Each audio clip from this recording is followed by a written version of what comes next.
ഒരു നേഴ്സായി ജർമ്മനിയിലേക്ക് വരാൻ നിങ്ങൾ വളരെയധികം കഷ്ടപ്പെട്ടു. ജർമ്മൻ പഠിച്ചു, B2 പല അറ്റംപ്റ്റുകൾ എഴുതി, ഗ്യോത്തെ എക്സാം അല്ലെങ്കിൽ ടെൽക്ക് പൂർത്തിയാക്കി, റെക്കഗ്നീഷൻ പ്രോസസ്സ് പൂർത്തിയാക്കി, അവസാനം കണ്ടിന്യൂസ് പ്രൂഫും വന്നെത്തി. ആദ്യ അറ്റംപ്റ്റ് ഫെയിൽ. നിങ്ങൾ വീണ്ടും തയ്യാറെടുത്തു, രണ്ടാമത്തെ അറ്റംപ്റ്റ് ഫെയിൽ. അപ്പോൾ നമ്മളിൽ പലരും ചിന്തിക്കും, ഇനി എന്ത് ചെയ്യും? ജർമ്മനിയിലെ എൻ്റെ നേഴ്സിംഗ് കരിയർ ഇവിടെ വെച്ച് അവസാനിച്ചു. ഇനി മൂന്നാമതും എക്സാം എഴുതാനായിട്ട് കഴിയുമോ? ഈ വിഷയത്തെക്കുറിച്ചാണ് ഇന്ന് നമ്മൾ വ്യക്തമായി മനസ്സിലാക്കാൻ പോകുന്നത്. ആദ്യം ഒരു കാര്യം മനസ്സിലാക്കണം, കെൻഡിഡേറ്റ് പ്രൂഫും ഒരു ചെറിയ ജർമ്മൻ ലാംഗ്വേജ് എക്സാം അല്ല.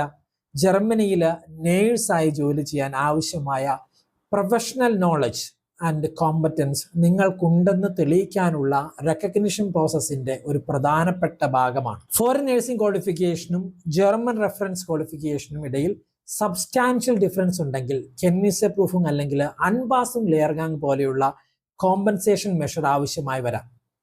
അപ്പോഴാണ് കെൻഡിഡേറ്റ് പ്രൂഫിങ്ങിന് പ്രാധാന്യം കൂടുന്നത്. കെൻഡിഡേറ്റ് പ്രൂഫിങ്ങിന് രണ്ട് ഭാഗങ്ങളുണ്ട്, oral exam and practical exam. Practical part നിങ്ങളുടെ nursing competence, patient care, professional decision making, communication, hygiene, nursing process തുടങ്ങിയ കാര്യങ്ങൾ വിലയിരുത്തപ്പെടും. അതുകൊണ്ട് ജർമ്മൻ സംസാരിക്കാൻ അറിയാം, അതിനാൽ എക്സാം പാസ്സാകുമെന്ന് നിങ്ങൾ കരുതരുത്. ലാംഗ്വേജ് വേണം, പക്ഷേ പ്രൊഫഷണൽ നോളജ് അതിലും പ്രധാനപ്പെട്ടതാണ്. ഇനി നമുക്ക് വരാം ഏറ്റവും പ്രധാനപ്പെട്ട ചോദ്യത്തിലേക്ക്. ഒരു തവണ ഫെയിൽ ചെയ്താൽ എന്ത് ചെയ്യും? ആദ്യം പാനിക്കാകരുത്. നിങ്ങൾക്ക് ഏത് പാർട്ടാണ് ഫെയിലായത് എന്ന് മനസ്സിലാക്കണം. ഓറലാണോ പ്രാക്ടിക്കലാണോ? പ്രാക്ടിക്കലിൽ ഏത് ഫ്ലേഗിയ സിറ്റുവേഷൻ ആണ് പ്രശ്നമായത്? നിങ്ങളുടെ എക്സാമിനേഷൻ റിസൾട്ട് അല്ലെങ്കിൽ ഒഫീഷ്യൽ ഡോക്യുമെന്റേഷൻ ശ്രദ്ധിച്ച് വായിക്കണം. കാരണം ഫെയിൽ എന്നൊരു വാക്ക് മാത്രം നോക്കിയാൽ മതിയാകത്തില്ല. എവിടെയാണ് നിങ്ങൾക്ക് മാർക്ക് നഷ്ടപ്പെട്ടത്? എന്താണ് എക്സാമിനേഴ്സ് എന്നിൽ നിന്ന് പ്രതീക്ഷിച്ചത്? ഏത് കോമ്പറ്റൻസിയാണ് ഇൻസഫിഷ്യൻ്റ് ആയത്? ഇവയാണ് അടുത്ത അറ്റംപ്റ്റിൻ്റെ പ്രിപ്പറേഷൻ്റെ ഫൗണ്ടേഷൻ. ഇനി രണ്ടാമത്തെ അറ്റംപ്റ്റിലും ഫെയിൽ ആയാൽ, ഇവിടെയാണ് പലരും തെറ്റായ ഇൻഫർമേഷൻ കേൾക്കുന്നത്. ചിലർ പറയും 2 തവണ ഫെയിലായ മൂന്നാമത്തെ അറ്റംപ്റ്റ് ഓട്ടോമാറ്റിക്കലി കിട്ടും. മറ്റൊരാൾ പറയും 2 തവണ ഫെയിലായ ജർമ്മനിയിൽ ഇനി നേഴ്സ് ആകാൻ കഴിയത്തില്ല, ഫ്ലേഗെ ഹിൽഫ്രാഫ്റ്റിലേക്ക് മാറേണ്ടി വരും. ഇരുവശത്തുള്ള ഈ ബ്ലാങ്കറ്റ് സ്റ്റേറ്റ്മെന്റ് ഒരിക്കലും വിശ്വസിക്കരുത്. നേഴ്സിംഗിന്റെ കറണ്ട് ഫെഡറൽ എക്സാമിനേഷൻ റൂൾസ് പ്രകാരം കെൻഡിഡേറ്റ് പ്രൂഫിങ്ങിന്റെ ഓറൽ പാർട്ടും പ്രാക്ടിക്കൽ പാർട്ടും ഒരിക്കൽ ഫെയിൽ ആയാൽ ഫ്ലേഗെ സിറ്റുവേഷനും ഒരിക്കൽ റിപ്പീറ്റ് ചെയ്യാൻ പറ്റും. അതുകൊണ്ട് നിങ്ങളുടെ exact exam structure, result, competent authority, official ബെഷൈഡ് എന്നിവ നോക്കാതെ തേർഡ് അറ്റംപ്റ്റ് ഉണ്ടാകുമെന്ന് ഉറപ്പായി പറയാൻ കഴിയത്തില്ല. ഇതാണ് ഏറ്റവും പ്രധാനപ്പെട്ട പോയിന്റ്. 2 തവണ ഫെയിൽ ആയാൽ ആദ്യം ചെയ്യേണ്ടത് വീണ്ടും ബ്ലൈൻഡ്ലി എക്സാം ബുക്ക് ചെയ്യുകയല്ല. ആദ്യം നിങ്ങളുടെ കേസ് ഒഫീഷ്യലി ക്ലാരിഫൈ ചെയ്യുക. നിങ്ങളുടെ അനർക്കരുങ്സ് ബെഹോടെ ആരാണ്? എക്സാം അതോറിറ്റി ആരാണ്? നിങ്ങളുടെ ബെഷൈഡ് എന്താണ് പറയുന്നത്? റിമൈൻ കോമ്പൻസേഷൻ ഓപ്ഷൻസ് എന്തൊക്കെയാണ്? ഇവ പരിശോധിക്കണം. ഇനി ഒരു വെരി ഇമ്പോർട്ടൻറ്റ് പോസിബിലിറ്റി എന്ന് വെച്ചാൽ അൺപാസിംഗ് ലെയർഗാങ്. നിങ്ങളുടെ റെക്കഗ്നീഷൻ പ്രോസസ്സിൽ ക്വാളിഫിക്കേഷൻ ഡിഫറൻസ് കോമ്പൻസേറ്റ് ചെയ്യാനുള്ള മറ്റൊരു റൂട്ടായി അൺപാസിംഗ് ലെയർഗാങ് ലഭ്യമായേക്കാം. ഒഫീഷ്യൽ ജർമ്മൻ ഇൻഫർമേഷൻ പ്രകാരം റെഗുലേറ്റഡ് പ്രൊഫഷൻസ് ക്വാളിഫിക്കേഷൻ ഡിഫറൻസ് ഉണ്ടെങ്കിൽ അഡാപ്റ്റേഷൻ പ്രോഗ്രാം അല്ലെങ്കിൽ എക്സാമിനേഷൻ പോലെയുള്ള കോമ്പൻസേഷൻ മെഷേഴ്സ് ഉപയോഗിക്കാൻ പറ്റും. സക്സസ്ഫുള്ളി കംപ്ലീറ്റിംഗ് ദ ക്വാളിഫിക്കേഷൻ മെഷറിന് ശേഷം ഫുൾ റെക്കഗ്നീഷനായി ഫോളോ അപ്പ് ആപ്ലിക്കേഷൻ നമുക്ക് നൽകാൻ പറ്റും. അതായത് കെൻഡിഡേറ്റ് പ്രൂഫും ഫെയിലായി എന്നർത്ഥം നിങ്ങളുടെ ജർമ്മൻ ഡ്രീം അവസാനിച്ചു എന്നല്ല. നിങ്ങളുടെ സ്പെസിഫിക് റെക്കഗ്നിഷൻ പാത്വേയിൽ മറ്റൊരു കോമ്പൻസേഷൻ ഓപ്ഷൻ ഉണ്ടോ എന്ന് പരിശോധിക്കണം. പക്ഷേ ഇവിടെ ഒരു കാര്യം കൂടെ നിങ്ങൾ നോക്കണം, അൺപാസിംഗ് ലെയർഗാങ് എല്ലായിടത്തും ഓട്ടോമാറ്റിക് അല്ലെങ്കിൽ ആൾട്ടർനേറ്റീവ് ആണെന്ന് കരുതരുത്. നിങ്ങളുടെ ഒഫീഷ്യൽ ബെഷൈഡിലും കോമ്പറ്റന്റ് അതോറിറ്റിയുടെ ഡിസിഷനുമാണ് ഏറ്റവും പ്രധാനപ്പെട്ടത്. കാരണം എനിക്കറിയാവുന്ന പല സ്റ്റുഡൻസും അൺപാസിംഗ് ചെയ്തിട്ടുണ്ട്. ഇപ്പോൾ കുറേ മോസ്റ്റ്ലി ആൾക്കാരും ഇപ്പോൾ കെൻഡിഡേറ്റ് പ്രൂഫും ചെയ്യുന്നുണ്ട്. കാരണം ഇപ്പോൾ എല്ലാ സ്ഥലത്തും കെൻഡിഡേറ്റ് പ്രൂഫും ആണ് ഇമ്പോർട്ടൻ്റ് ആയിട്ട് വെക്കുന്നത്. ഞാൻ എപ്പോഴും തുടക്കത്തിൽ പറഞ്ഞ പോലെ വൈ യു ഫെയിൽഡ്, എന്തുകൊണ്ട് ഫെയിലായി, ഏത് പാർട്ടി ഫെയിലായി എന്ന് നിങ്ങൾ കൃത്യമായിട്ട് നോട്ട് ചെയ്യണം. എനിക്ക് പറയാനുള്ള, അവർ തരുന്ന ക്ലാസ്സുകളെ മാത്രം ഡിപ്പെൻഡ് ചെയ്യാതെ നന്നായി ക്ലാസ് കൊടുക്കുന്ന ഇൻസ്റ്റിറ്റ്യൂഷനെ നിങ്ങളൊന്ന് ഡിപ്പെൻഡ് ചെയ്യുക.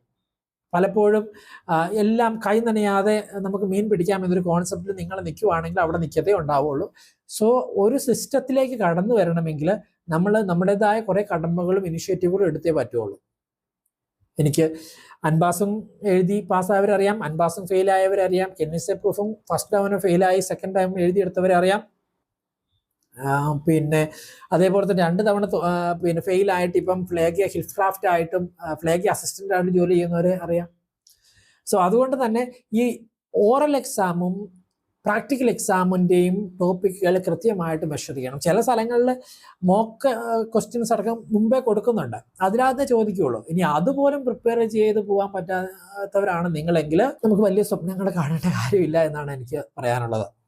അതേപോലെ തന്നെ ബേസിക് ജർമ്മൻ ലാംഗ്വേജ് മസ്റ്റ് ആയിരിക്കണം, കമ്പൽസറി. ടെൽക്ക് എക്സാമുകളൊക്കെ ഈസി എക്സാംസുകളിൽ പെടുന്നതാണെങ്കിൽ പോലും ബേസിക് ജർമ്മൻ ലാംഗ്വേജ് പ്രൊഫിഷ്യൻസി നിങ്ങൾക്ക് ഉണ്ടായിരിക്കണം. Because you are considered as a professional employee.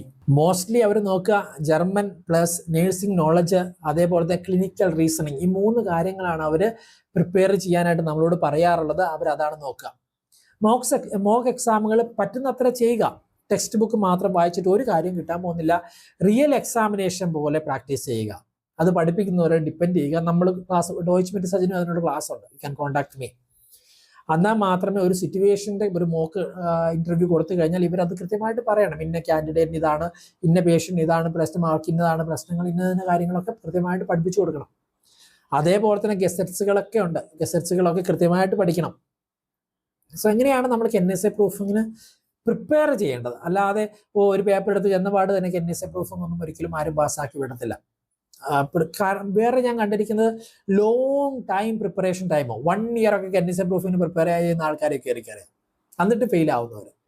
So നിങ്ങൾ എത്ര നാളെ പ്രിപ്പയർ ചെയ്തു എന്നല്ല ചോദ്യം, നിങ്ങൾ എത്ര ഷോർട്ടായി പ്രിപ്പയർ ചെയ്തു എന്നല്ല, എത്ര എഫിഷ്യൻ്റ് ആയി നിങ്ങൾ പ്രിപ്പയർ ചെയ്തു എന്നുള്ളതാണ് നമ്മൾ ചിന്തിക്കേണ്ട ഏറ്റവും പ്രധാനപ്പെട്ട ചോദ്യം.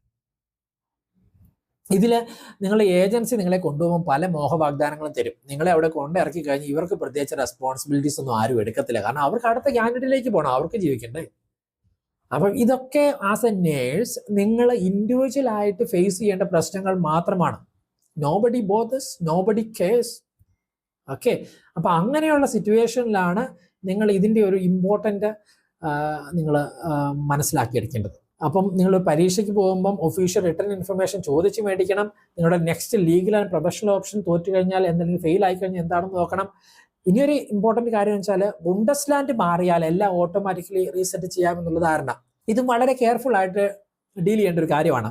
റെക്കഗ്നിഷൻ ആപ്ലിക്കേഷൻ ബന്ധപ്പെട്ട കോമ്പറ്റന്റ് അതോറിറ്റിയാണ് ഇത് നടക്കുന്നത്. സാധാരണമായി എംപ്ലോയ്മെന്റ് നടക്കാനിരിക്കുന്ന ബുണ്ടസ്ലാൻഡിന്റെ അതോറിറ്റിയാണ് റെസ്പോൺസിബിൾ. അവിടെ നിന്നുള്ള പ്രൊഫഷണൽ റെക്കഗ്നേഷൻ ജർമ്മനി മുഴുവൻ വാലിഡ് ആയിരിക്കും. അതുകൊണ്ട് എക്സാം ഫെയിലായി മറ്റൊരു ബുണ്ടസ്ലാൻഡിലേക്ക് പോയാൽ എല്ലാം 0 ആയി തുടങ്ങാം എന്നത് സിമ്പിൾ ഫോർമുലയല്ല. നിങ്ങളുടെ existing recognition, decision, authority, exam history എന്നിവയ്ക്ക് റെലവൻസ് ഉണ്ടായേക്കാം. അതുകൊണ്ട് ബുണ്ടസ്ലാൻഡ് ചേഞ്ച് ഒരു ഷോർട്ട് കട്ടായി കാണരുത്. കാരണം ഫെയിലായിട്ട് വേറെ സ്ഥലത്ത് പോയി ജോലി ചെയ്യാമല്ലോ എന്ന് പ്രതീക്ഷിച്ചിരിക്കുന്ന ആൾക്കാരുണ്ട്.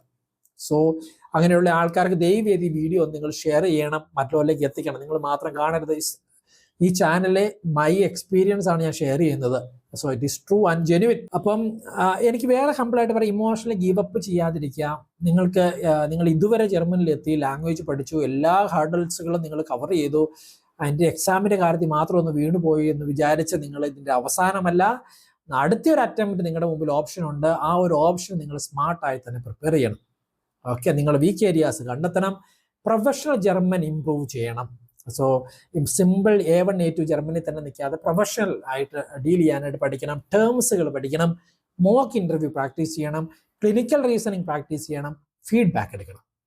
ഓക്കെ, അതേപോലെ തന്നെ ബേസ്ഡ് ഓൺ നിങ്ങളുടെ കോൺട്രാക്റ്റ് അനുസരിച്ച് അടുത്ത ഓപ്ഷൻ എന്താണെന്ന് നിങ്ങൾ മനസ്സിലാക്കണം. എന്നിട്ട് നിങ്ങൾക്ക് ഇഷ്ടപ്പെടുന്ന ഒരു ഓപ്ഷൻ എടുത്ത് അത് ഫോളോ അപ്പ് ചെയ്യണം.